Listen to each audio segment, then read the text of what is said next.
గ్రామంలో ఒక అమ్మాయి అరుపు వినపడింది. ఆ ఊరిలో ఒక చిన్న బాలుడు కనిపించకుండా పోయాడు. చివరిసారి అతను కనిపించింది ఆదివారం సాయంత్రం ఆ చెట్టు దగ్గరే. అతని చెప్పులు మరియు ఒక పచ్చని గిన్నె మట్టిలో పడి ఉన్నాయి. ఊరంతా కలత చెందుతున్నారు, కానీ ఎవ్వరూ ఆ దారి దగ్గరికి వెళ్ళడం లేదు.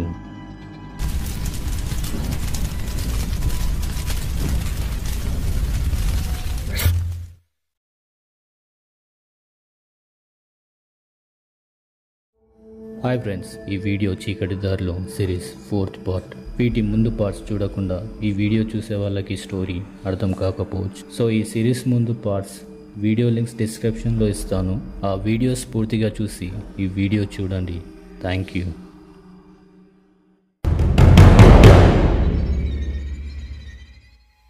అభినవ్ జర్నలిజం చదువుతున్నాడు. ఇతను అంజలి యొక్క తమ్ముడు. తన అక్క గతంలో మాయమైంది అనే కథ జీర్ణించుకోలేక అతను ఈ ఊర్లోకి వస్తాడు.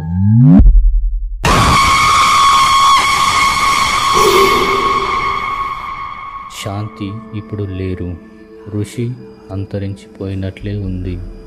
అభినవ్ తన అక్కకు సంబంధించిన ఒక పాత కెమెరా ఫైల్ను వెతికే ప్రయత్నంలో ఒక వీడియో కనుగొంటాడు.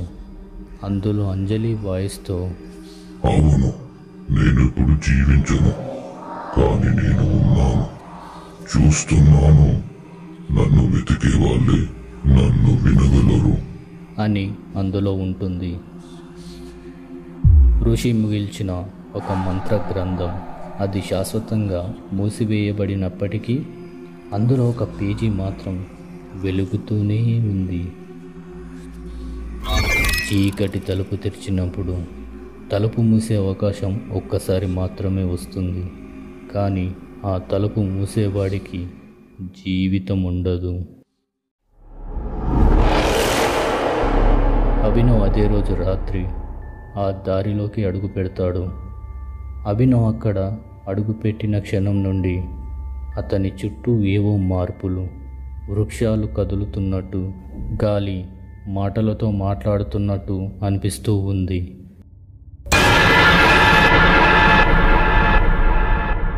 అలా తన ఎదురుగా అంజలి కనిపిస్తుంది.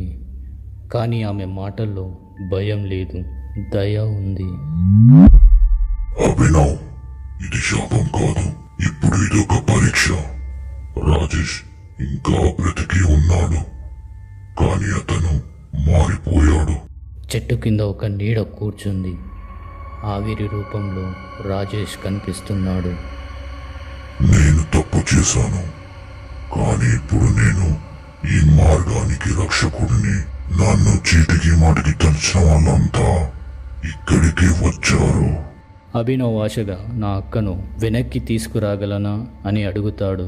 రాజేష్ అర్థవంతమైన చిరునవ్వుతో, అవును, కానీ నువ్వు బ్రతకలేవు అని చెప్తాడు.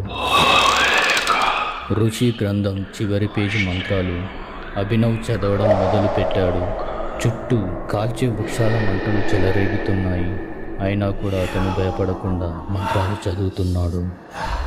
ఆ చెట్టు చివర చిన్న బాలుడు స్పృహ కోల్పోయి పడి ఉన్నాడు. వెంటనే అభినవ్ అతన్ని దగ్గరికి తీసుకున్నాడు. అంజలి మరియు రాజేష్ రూపాలు అక్కడి నుండి మెల్లిగా మాయమవుతూ ఉండడం చూశాడు అభినవ్. తన అక్క అంజలి, ఇప్పుడు నన్ను విడిచిపెట్టు. నీ కంటికి నేను లేకపోయినా నీ గుండెకు మిగిలిపోతాను.